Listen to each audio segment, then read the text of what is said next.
Thank you very much. وانا الحقيقه شاكر زملائنا في نفرولوجي division for inviting me. الحقيقه يعني الواحد بيسعد بوجوده في مؤتمرات ما تبقاش بيور كارديولوجي، واحنا في تو سبيشاليتيز احنا كارديولوجيست بنحبهم يكونوا معانا دايما، نفرولوجيست ودايبيتولوجيست. انا هتكلم على resistant hypertension in chronic kidney disease، وهبتدي بكيس ستادي. الكيس ستادي ده هي بنشوفها كتير. 57-year-old man هو تاجر with a 10-year history of type 2 diabetes. He lives in the city of Rashid and is visiting his doctor for follow-up of his high blood pressure, past history inferior myocardial infarction 2 years ago, bilateral knee osteoarthritis. Blood pressure 176/94 millimeters mercury, body mass index 34 kilogram per square meter, but his physical examination is otherwise unremarkable. Blood urea nitrogen 30 milligram per deciliter, serum creatinine 1.6 milligram per deciliter, estimated GFR 48 milliliter, A1C is 6.9. His current antihypertensive treatment is amlodipine 5 milligrams, olmesartan 20 milligram, and hydrochlorothiazide 12.5 milligram. Other medications اللي هم anti-diabetic medications وatorvastatin and diclofenac sodium 150 milligrams per day. دي الحالة اللي ببتدي بيها I will end up by this case. So definition of resistant hypertension مهم قوي اللي احنا نعرف when hypertension is resistant. Hypertension may be considered resistant if blood pressure control cannot be reduced below 140/90 millimeters mercury in patients who are adhering, كلمة adhering دي مدة an adequate and appropriate triple drug regimen, triple ثلاث أدوية with pharmacologically complementary mechanisms, one of which is an appropriately dosed diuretic with all three drugs prescribed in maximally tolerated dose.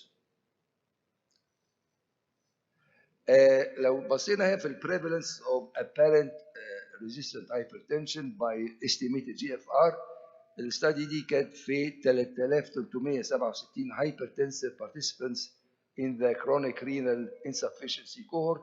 زي ما احنا شايفين لو الجي اف ار اكتر من 60 resistant hypertension prevalence 22%، لو من 30 ل 60 39%، لو اقل من 30 بيبقى يوصل ممكن 54%. يعني كل ما بينزل الجي اف ار كل ما البريفالنس اوف ريزيستنت هايبرتنشن بيزيد. الكنترول ريتس فور هايبرتنشن ار بور particularly in Egypt. لو بصينا ده من ناشونال هايبرتنشن بروجكت باي بروفيسور محسن ابراهيم. الهايبرتنشن control in Egypt is only 8%. Only 8% of patients have their blood pressure controlled. What are the sequelae of resistant hypertension? Is it a benign condition? No. Patients whose hypertension is uncontrolled are more likely to have target organ damage and a higher long-term cardiovascular risk than are patients whose blood pressure is controlled. Heart failure, stroke, myocardial infarction, and renal failure are related to the degree of elevation in blood pressure. ودي سلايد مشهورة اللي هي الكارديوفاسكولار mortality risk doubles with each 20/10 millimeter blood pressure increment. لو بصينا هنا في الكارديوفاسكولار mortality حتى even within the normotensive range من 115 ل 75 ل 135 على 85 الكارديوفاسكولار mortality doubles.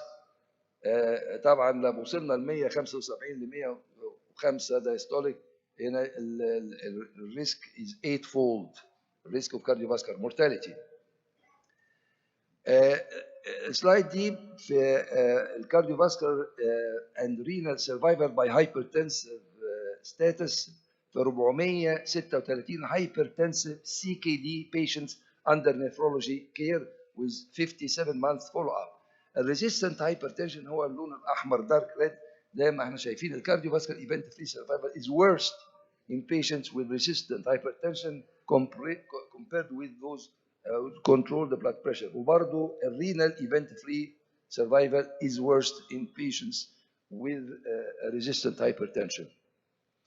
The pathophysiology of hypertension in general, there are several mechanisms. عشان كده يعني most commonly we don't treat hypertension with the monotherapy. We need more than one drug. فمثلا patient 1 هنلاقي ان المين او dominant mechanism هو activation of the renin angiotensin system. في patient 2 المين dominant mechanism هو increase in total body sodium. patient 3 الdominant mechanism هنا activation of the sympathetic nervous system.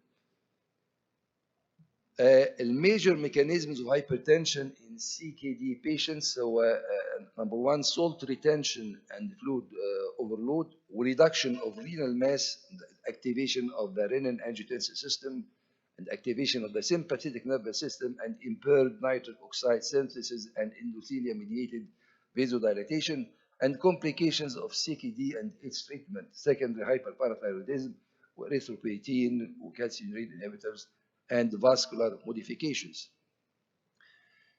نيجي للcauses of resistant hypertension in general. The most important cause هو poor adherence to therapeutic plan. اللي هو non-compliance, patient non-compliance. Even if the patient tells you that he is compliant with drug therapy, يعني don't believe him. Failure to modify lifestyle, including weight gain, excess salt intake, heavy alcohol intake. Third mechanism, continued intake of drugs that raise blood pressure, like licorice, cocaine, glucocorticoids, non-steroidal anti-inflammatory drugs.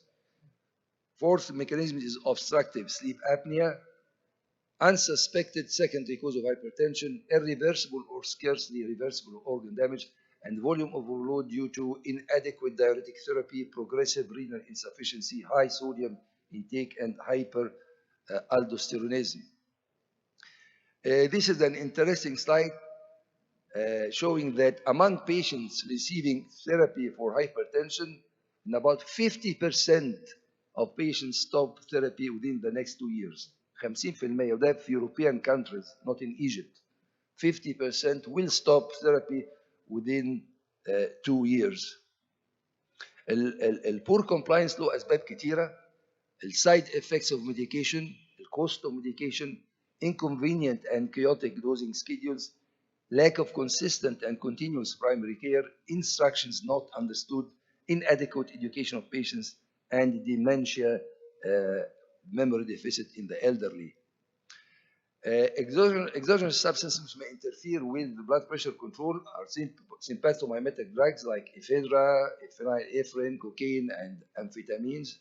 ودول commonly prescribed في drugs to treat rhinitis and common cold. Herbal supplements like ginseng, yohimbine, licorice, anabolic steroids, glucocorticoids, erythropoietin, non-steroidal anti-inflammatory drugs, and cyclooxygenase 2 inhibitors, contraceptive pills, and appetite suppressants. Suboptimal medical regimen has been shown to be the primary cause of resistant hypertension in a majority of patients. There is clinical inertia on the part of the treating physician to up-titrate or change the therapeutic regimen of the patient seen in follow-up office visits. دي من الحاجات المهمة. clinical inertia، العين بيجي لك ضغطه مش متظبط بتخليه يستمر على نفس العلاج. الوايت كوت hypertension is very common. 20 to 40% of patients with elevated office blood pressure will have normal blood pressure during 24-hour ambulatory monitoring. It's very common. عشان كده it is a must ان العيان لما بيجي لك apparently resistant hypertension you request ambulatory blood pressure monitoring. What is the algorithm for management of resistant hypertension? By steps كده exclude pseudo resistance, and we'll discuss it soon. Identify and reverse contributing lifestyle factors, discontinue or minimize interfering substances, and lastly screen for secondary causes of hypertension. The apparent or spurious or pseudo-resistant hypertension comes on the top. White coat effect and white coat hypertension. Undercuffing, the use of small cuffs on large arms. احنا عندنا في مصر في an epidemic of obesity بالذات في الفيميلز. في الهايبرتنشن في الهارت فيلر ريجستري كان 66% of female patients were obese. فالست المصريه معلش انا مش عايز اظلم بس بتبقى جايه دراعها قد كده والكف قد كده والدكتور بيحاول بالعافيه ان هو يقيس improper cuff وده ممكن يدي false reading of blood pressure. كمان عندنا الماركت arterial stiffening او calcification calcified arteries ودول will not collapse حتى لما بترفع البلاد بريشر. suboptimal antihypertensive therapy doses of choice of drugs and non-adherence to drug treatment. It's important to reinforce non-pharmacological interventions. Non-pharmacological interventions increase physical activity, decrease alcohol use ده عندنا في مصر نادر لكن بره it's very common, decrease salt intake, weight control, restrict use of non-steroidal anti-inflammatory drugs, stimulants, sympathomimetics, oral contraceptives, licorice, and ephedra. 80% of average sodium intake is in processed foods اللي هو الملح الخفي and only 10% is added at the table or in cooking. ودي سميته لو تصور حضرتك كميه الملح اللي في السميته دي يعني كميه مهوله. السلايد دي interesting بتشوف الeffect of salt restriction on blood pressure in subjects with resistant hypertension. Patients who were on mean of 3.4 drugs antihypertensive drugs وزي ما احنا شايفين الكيرف الاحمر اللي هو السولت انجكشن 4.6 جرامز بير داي والكيرف الاخضر السولت انجكشن اقل من 2.9 جرامز بير داي والفرق في السيستوليك دايستوليك بلاد بريشر والسولت ريستريكشن كان 20 ملم mercury systolic about 10 ملم mercury diastolic. But just salt restriction may solve a big part of the problem. The common causes of secondary hypertension, obstructive sleep apnea, ودي يمكن based by many of us, and the patient will never tell you that he has obstructive sleep apnea unless you ask his wife or his spouse. The primary aldosteronism and chronic kidney disease. Less common and much less common causes they have pheochromocytoma, Cushing syndrome, and aortic coarctation. The prevalence of primary hyperaldosteronism لو بصينا كده في اليلو كولوم في النص اللي في الريزيستنت هايبرتنشن ممكن يوصل 17 to 23% of resistant hypertension والسكريننج تول هي aldosterone over renin ratio aldosterone renin ratio. هنا السلايد دي بتورينا الفريكونسي of obstructive sleep apnea or secondary causes of hypertension associated with 204 patients with true resistant hypertension. زي ما احنا شايفين obstructive sleep apnea is very common برضه primary aldosteronism excessive sodium ingestion بيوصل ل 33%.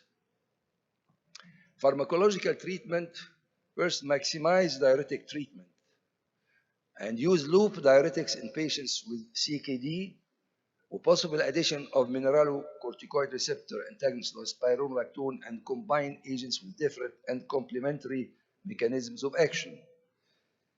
A meta-analysis of results from randomized clinical trials indicates that hydrochlorothiazide diuretics in its commonly used doses of 12.5 milligrams to 25 milligrams is clinically inferior in antihypertensive efficacy compared with other drug classes. ودي بنلاحظها معظم ادويه الضغط اللي في السوق هتلاقي مثلا كانديزارتان 16 على 12 ونص الفالزارتان اللوزارتان الحاجات دي كلها معظم الانتي هايبرتنسيف دراج الدوز اوف thiazide is only 12.5 milligram which is inadequate and ineffective in lowering the blood pressure. البروبر دوز is 50 ملغ بس يمكن دي لها سايد افكتس لكن لو استعملت الدوز 25 ملغ in combination with other antihypertensive drugs this will be an effective dose in lowering the blood pressure. السبيرونولactone زي ما قلنا in a low dose اللي هو usually 25 ملغ per day provides significant additional blood pressure reduction when added to multi-drug treatment regimens of patients with resistant hypertension but mild serum creatinine and potassium. ودي trial تشوف السيستوليك blood pressure reduction with add-on spironolactone 25 milligrams or placebo in resistant hypertension. البلو color اللي هو spironolactone والدارك color هو placebo في significant reduction of systolic diastolic blood pressure and nighttime blood pressure by adding spironolactone to the drug regimen.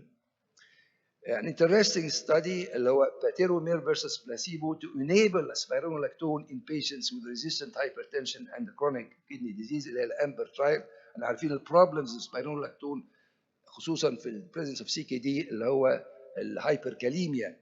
فالبيشنتس with CKD were with resistant hypertension were randomized to spironolactone plus blinded patiromer اللي هو potassium binder versus spironolactone and blinded placebo follow up every 2 weeks.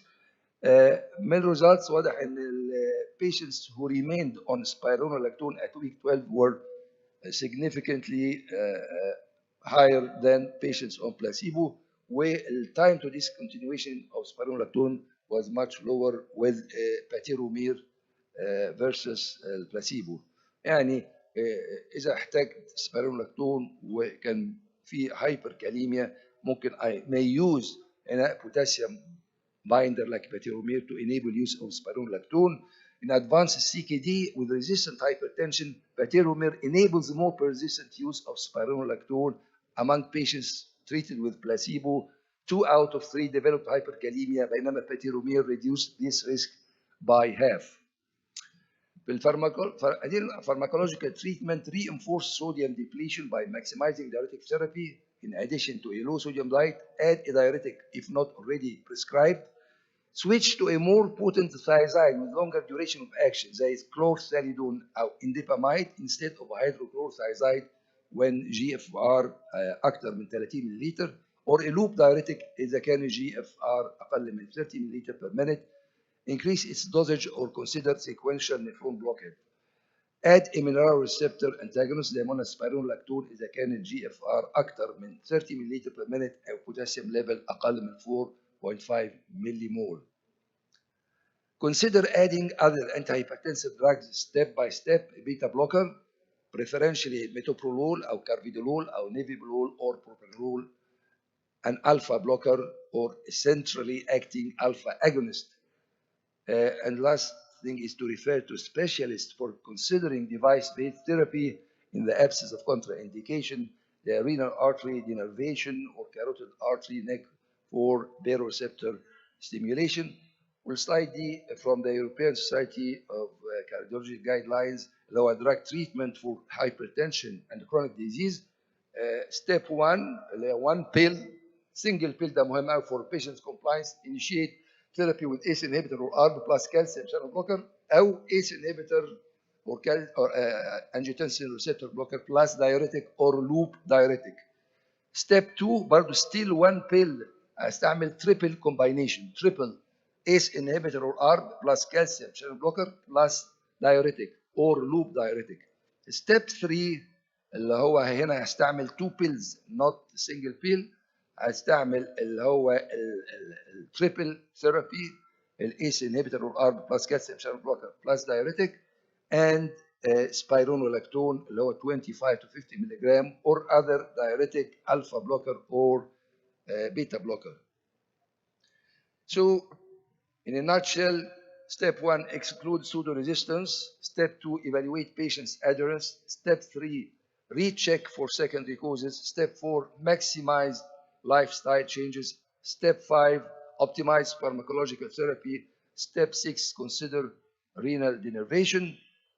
وارجع will end up by the case with which I started. هنلاحظ هنا هون ان البيشنت هون من رشيد، والرشيد وايدكم معروف انه بياكلوا هاي سولت دايت، وبعدين البيشنت از اوبيز بودي ماس اندكس 34 كيلو جرام بير سكوير متر. بعدين هتلاحظ ان هو بياخد دايكلوفيناك صوديوم for his osteoarthritis. We know that non-steroidal anti-inflammatory drugs بيخلوا الكنترول اوف هايبرتنشن is difficult، زائد ان هو deleterious effect على الرينال فانكشن. ولو بصينا هنا في الدراج تريتمنت هو بياخد تريبل ثيرابي لكن بياخد هيدروكلورثيازايد 12.5 ملغ which is inadequate. Thank you for your attention.